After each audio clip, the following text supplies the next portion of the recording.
Subitamente, me dei conta de que aquela pequena ervilha, bela e azul, era a Terra. Estiquei meu polegar e fechei um olho, e meu polegar tampou completamente o planeta Terra.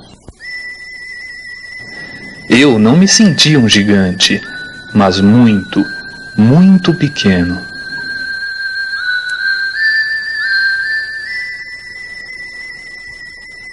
O século XX continuaria a ser um século marcado pela rapidez. Porém, seus homens estavam dispostos a dar passos largos. O desejo da dominação e a sede pelo poder iriam fazer com que esse século fosse marcado pelo sangue das guerras. Apesar de ter atingido o espaço e descoberto que a Terra é como um grão de areia no universo, isso não foi suficiente para que o homem entendesse que ele não é o centro do universo, e que o planeta azul e seus habitantes têm direito à paz e, principalmente, à vida.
Terminada a Primeira Guerra Mundial, o mundo iria fazer o balanço final de perdas e ganhos.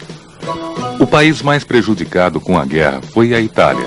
Apesar de passar para o lado da Tríplice Entente, o país não alcançaria suas reivindicações junto às nações vencedoras, perdendo 700 mil homens, 15 bilhões de dólares e sendo excluída da partilha das colônias alemãs. A Itália entraria numa profunda crise econômica e os italianos numa crise de nacionalismo frustrado. Com o aumento do desemprego, o crescimento da inflação e a miséria do povo, o Partido Socialista começaria a assumir as reivindicações dos operários, instruindo-os a assumir o controle das fábricas. O crescimento do Partido Socialista e do Partido Comunista Italiano fez com que os latifundiários e a burguesia liberal passassem a apoiar o Partido Fascista, surgido logo após a Primeira Guerra e liderado por Benito Mussolini. Como nas eleições de 1921, nenhum partido conseguiu obter a maioria, no ano seguinte, 50 mil camisas negras, como eram chamados os fascistas, marcharam sobre Roma, exigindo do governo a formação de um novo ministério, tendo Mussolini como primeiro-ministro. Assim, os fascistas chegam ao poder, fraudando eleições e tirando de seu caminho todos os obstáculos pela força. A ditadura fascista de Mussolini criou uma polícia política responsável pela repressão. Acabou com a liberdade de imprensa e dissolveu os partidos políticos. Aboliu a autonomia das cidades e vilas. Fez com que o parlamento passasse apenas a ratificar decretos e deu um fim às liberdades políticas. Por outro lado, negociou a dívida externa valorizando a moeda italiana, diminuiu o desemprego construindo obras públicas e reformou a agricultura. Todas essas medidas visavam aumentar a popularidade do ditador Mussolini. Nesse mesmo período, outro país também estaria se dirigindo para o regime totalitário: a Alemanha. Uma revolução em 1918 iria derrubar o Kaiser e proclamar a República de Weimar. Porém, as humilhantes obrigações do Tratado de Versalhes em 1919 deixariam o país despedaçado. Mais uma vez, socialistas e comunistas instigavam a massa descontente a tomar o poder. Greves e agitações sociais preocupavam a classe dominante.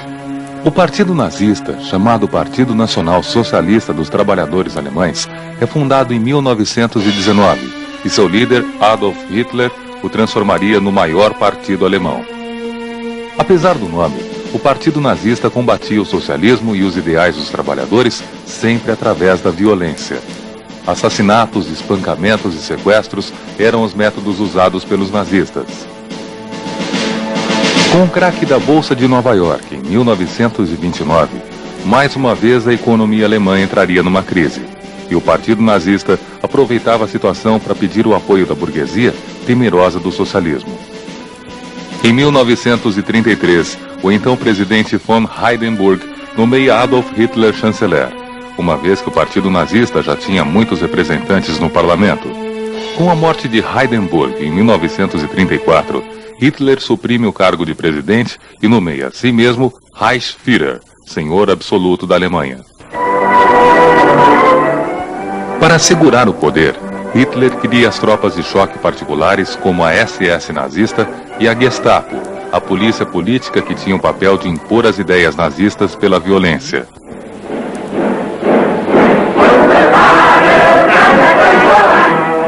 Através da propaganda, Hitler aumentava a popularidade do regime. O militarismo, o nacionalismo e as ideias racistas da superioridade ariana propagavam-se por toda a Alemanha.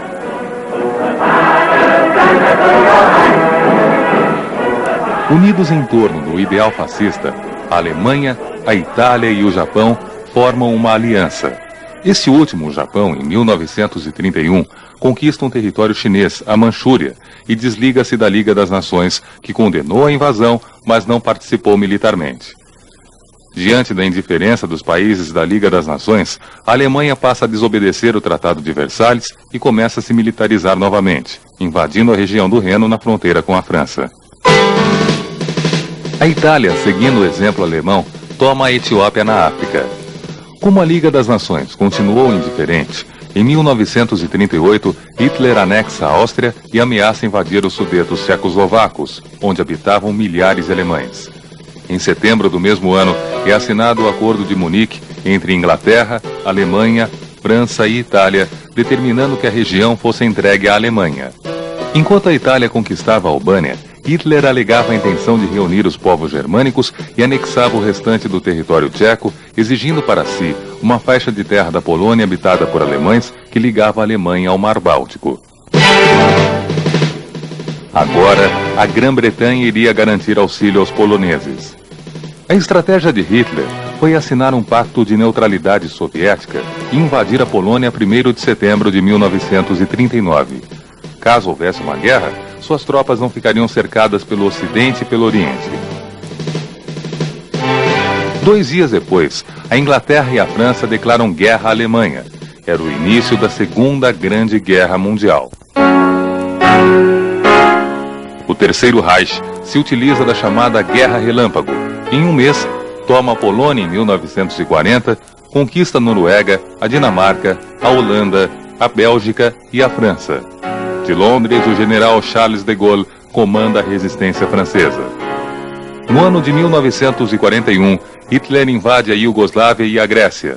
Sua ganância pelo poder faz com que invada também a União Soviética, quebrando o pacto assinado com Stalin 2 anos antes.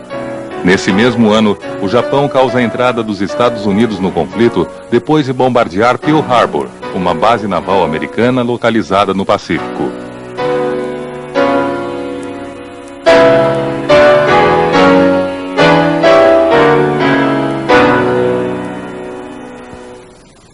A guerra parecia estar praticamente ganha pelo eixo Roma-Berlim-Tóquio, com a Alemanha dominando grande parte da Europa e o Japão com domínio sobre alguns países da Ásia.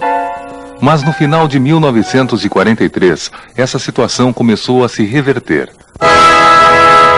As forças anglo-americanas tomam o norte da África e a União Soviética começa uma ofensiva contra os exércitos alemães em seu território, vencendo-os em fevereiro de 43 na famosa Batalha de Stalingrado. Em julho, os americanos invadem a Itália e depõem Mussolini, travando batalhas nesse território com os alemães até 1945. No fim desse mesmo ano, Roosevelt, Churchill e Stalin encontram-se para preparar o Dia D, o desembarque das tropas aliadas na Normandia, libertando Paris a 25 de agosto. Hitler ainda mandaria bombardear a Grã-Bretanha com os foguetes V1 e V2, mas as tropas aliadas iriam cercar a Alemanha, conquistando posições até a tomada de Berlim pelos soviéticos a 2 de maio de 1945. Hitler havia se suicidado 2 dias antes. Apesar da Alemanha assinar a rendição incondicional a 8 de maio de 1945, os japoneses continuaram em guerra contra os aliados. Somente em 2 de setembro do mesmo ano, o Japão assinaria uma rendição incondicional. E para isso, 2 bombas atômicas foram detonadas, destruindo as cidades de Hiroshima e Nagasaki, matando mais de 150 mil pessoas e provocando efeitos desastrosos na região.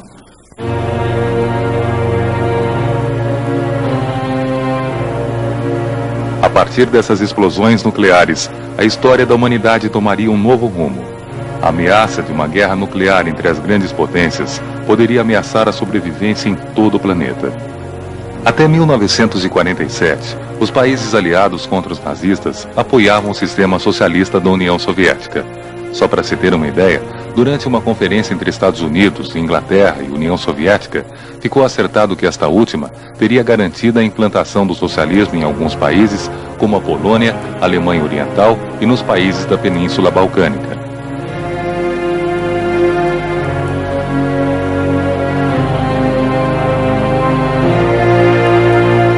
Com a morte de Roosevelt e a entrada de Harry Truman, os Estados Unidos passam a oferecer auxílio aos países que quisessem lutar contra a expansão socialista. O mundo estava dividido. A União Soviética liderando o bloco socialista e os Estados Unidos o bloco capitalista. Essas 2 potências passaram a disputar a liderança do mundo, intervindo em diversos países onde um ameaçava a estabilidade do outro. Além disso, a corrida na produção de armas nucleares e a preocupação em ocupar países em pontos estratégicos fazia a tensão mundial crescer em torno de uma possível guerra nuclear. Essa Guerra Fria, como foi chamada, apesar de permanecer no ar ainda por muitos anos, teria uma moderação somente a partir dos anos 50, com a posse do presidente norte-americano Eisenhower e do soviético Khrushchev, que firmariam uma política de coexistência pacífica. Porém, cada uma dessas grandes potências continuaria intervindo direta ou indiretamente nos países localizados em pontos estratégicos ou visando garantir mercados consumidores. Como exemplo de conflitos gerados com esses propósitos, podemos citar a Guerra do Vietnã, que durou de 1961 a 1975. Durante a Segunda Guerra, a Indochina foi ocupada pelos japoneses e, com a derrota desses, o líder nacionalista Ho Chi Minh proclama a independência do norte do Vietnã, criando a República Democrática do Vietnã do Norte, com a capital em Hanoi. A França, que era dona da Indochina antes da invasão japonesa, tenta reconquistar a região, mas é derrotada em 1954, reconhecendo a independência dos 3 países da Indochina na Conferência de Genebra. A divisão do Vietnã em Vietnã do Norte, socialista, apoiada pela União Soviética e China, e Vietnã do Sul, capitalista, apoiada pelos Estados Unidos e França, com capital em Saigon, era finalmente confirmada.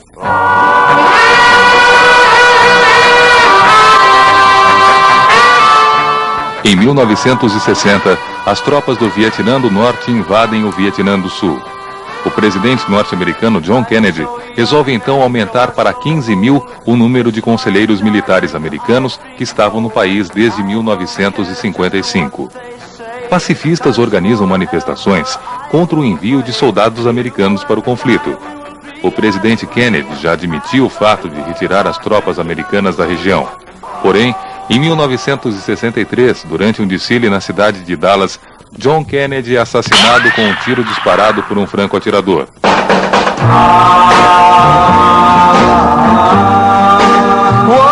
Seu sucessor, Lyndon Johnson, mandaria mais tropas para o Vietnã.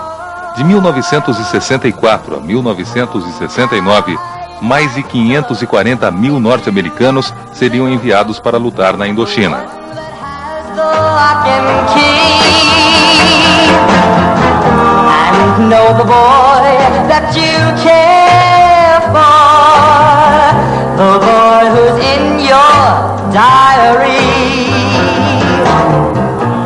A região acabaria por se tornar um laboratório para experiências com armas químicas que causariam danos irreparáveis à vida dos vietnamitas do Norte e do Sul.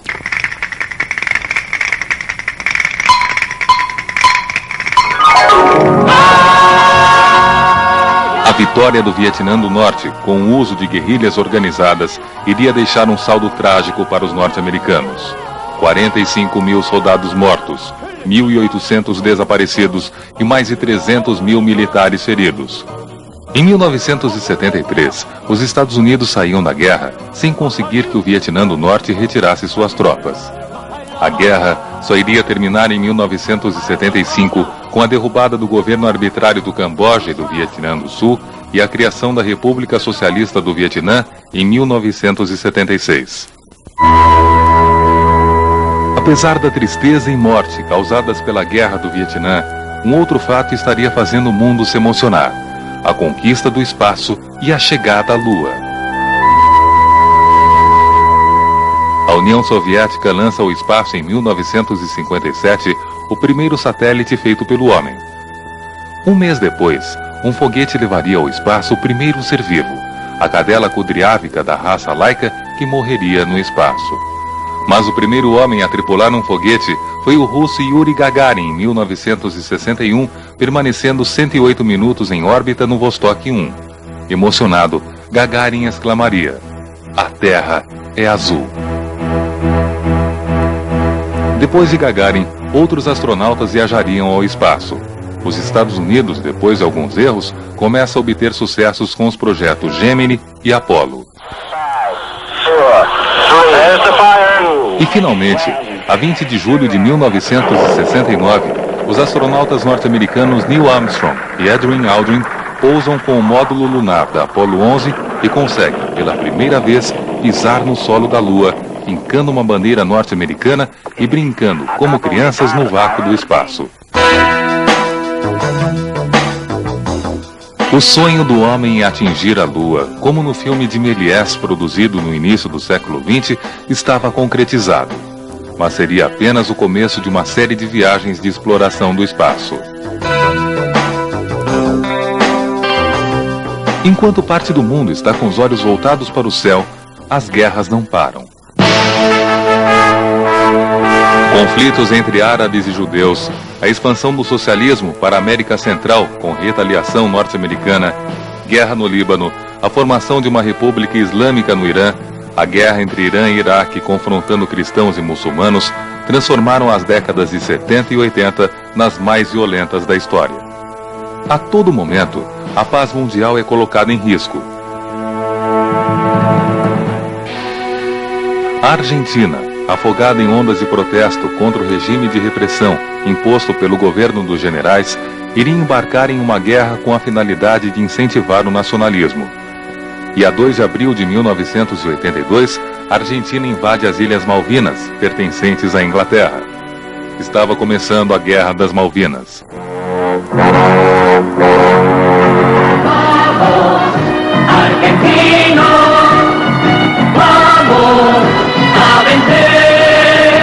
Essa guerra iria durar menos de 3 meses, terminando a 14 de junho do mesmo ano com uma violenta ofensiva da Marinha Inglesa sobre o exército argentino. A derrota argentina, somada aos antigos problemas por que o país já passava, fez com que surgisse o processo democrático. E em 1983, as eleições diretas levam Raul Alfonsín ao poder.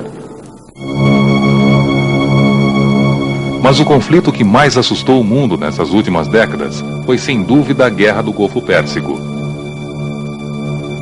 Em 2 de agosto de 1990, o exército iraquiano, comandado por Saddam Hussein, invade o Kuwait, espalhando pânico e terror na população com atos de extrema violência. A 29 de novembro, a ONU autoriza os Estados Unidos e seus aliados a atacarem as forças iraquianas caso Saddam Hussein não desocupasse o Kuwait até 15 de janeiro, o que não aconteceu. Assim, a coalizão aliada passa a desferir ataques a alvos militares, os chamados ataques de precisão cirúrgica, e em 27 de fevereiro, o Iraque retira suas tropas do país ocupado. Mais uma vez, as mortes são as piores consequências de uma guerra. 100.000 soldados e 6.000 civis iraquianos, e do lado do Kuwait foram mortos 30.000 cidadãos.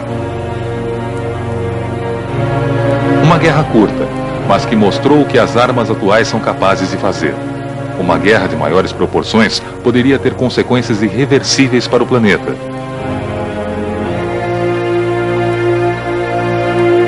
Desde a década de 80, a crescente fabricação de armas nucleares coloca o mundo em alerta. Movimentos pacifistas em favor do desarmamento começam a explodir em todos os continentes. Estados Unidos e União Soviética passam a discutir o desarmamento, e a 15 de abril de 1987 é assinado o primeiro acordo. O projeto Guerra nas Estrelas, que previa batalhas e armas espaciais que atingiriam a Terra com facilidade, deveria ser arquivado. Um acordo foi assinado entre Estados Unidos e União Soviética para uso científico e pacífico do espaço. Essa foi uma das medidas adotadas dentro da perestroika soviética. O secretário-geral do Partido Comunista, Mikhail Gorbachev, no poder desde 1985, toma diversas medidas visando mudanças no país. Consolidando seu poder, substituindo antigos dirigentes por jovens da sua confiança e colocando Edvard Shevardnadze como presidente da República, Gorbachev começaria as modificações econômicas, sociais e políticas, além de culturais, na União Soviética. A perestroika de Gorbachev iria ter repercussão em todo o mundo. A aproximação com os Estados Unidos faz diminuir a pressão norte-americana em diversos países, como Cuba e Nicarágua. A União Soviética desocupa o Afeganistão e os países do leste europeu começam a democratização. Internamente, intensificam-se as campanhas para acabar com a ineficiência dos serviços públicos administrativos e para prender todos os corruptos dentro e fora do Partido Comunista Soviético. Em 1989, uma visita de Gorbachev à Alemanha Oriental também incentiva mudanças dentro desse país. Manifestantes saem às ruas pedindo o fim da polícia política, o fim da censura à imprensa e liberdade para as pessoas viajarem para fora do país. Finalmente, a 9 de novembro de 1989, é anunciada a abertura da fronteira com a Alemanha Ocidental e o povo, num ato simbólico do fim da repressão política, derruba o muro que separava a Berlim Oriental da Berlim Ocidental.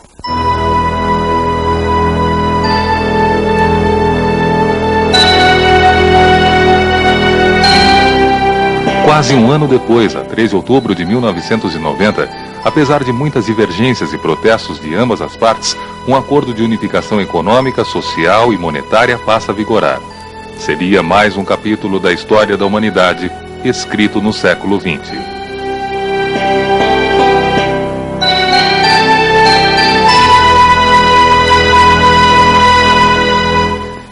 Enquanto isso, a União Soviética continua suas mudanças. Gorbachev não consegue apoio para transformar a nação em uma união de repúblicas soberanas. Movimentos separatistas explodem nos territórios.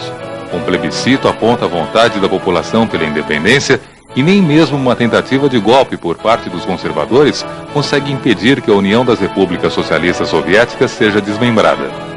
No dia 21 de dezembro de 1991, o então presidente da Rússia, Boris Yeltsin, institui oficialmente a Comunidade dos Estados Independentes, uma associação de estados soberanos, livres e sem um governo central.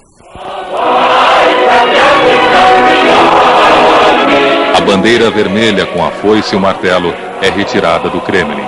É o fim da maior nação socialista e, com ela, o esfacelamento do comunismo é inevitável.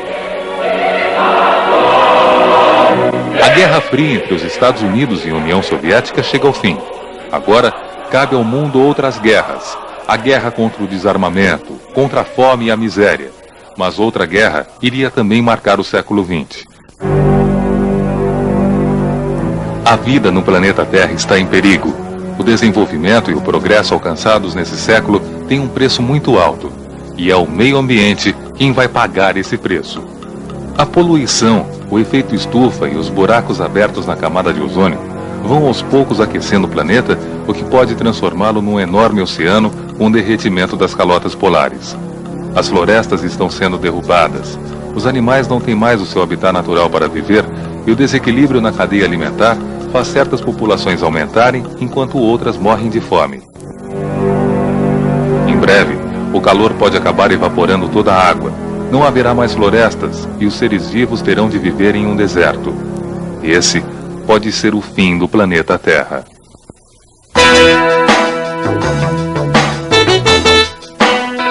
Em 1992, Rio de Janeiro. Preocupados com esse triste final para o planeta Terra, 114 chefes de Estado e mais de 40 mil militantes das organizações não governamentais de todo o mundo reúnem-se para discutir os problemas que atingem o meio ambiente. A Eco 92, ou Rio 92, como ficou conhecida, debateu durante 12 dias o que o homem tem feito para preservar a vida no planeta e o que ainda nos resta fazer.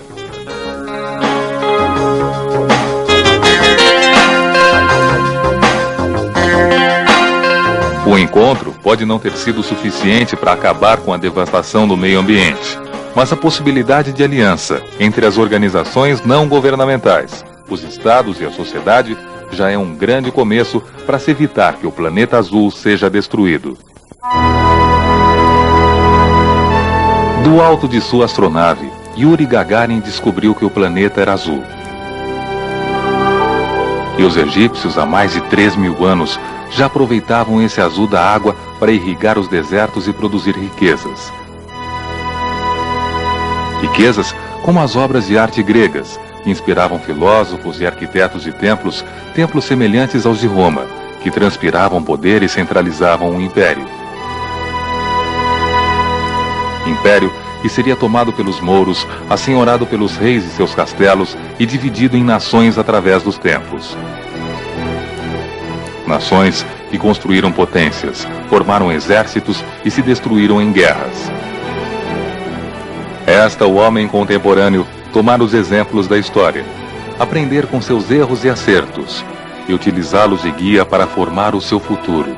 E quem sabe, nesse futuro, daqui milhares de anos, esse mesmo homem possa olhar para trás e perceber que coloriu com mais azul as páginas desenhadas da história da humanidade.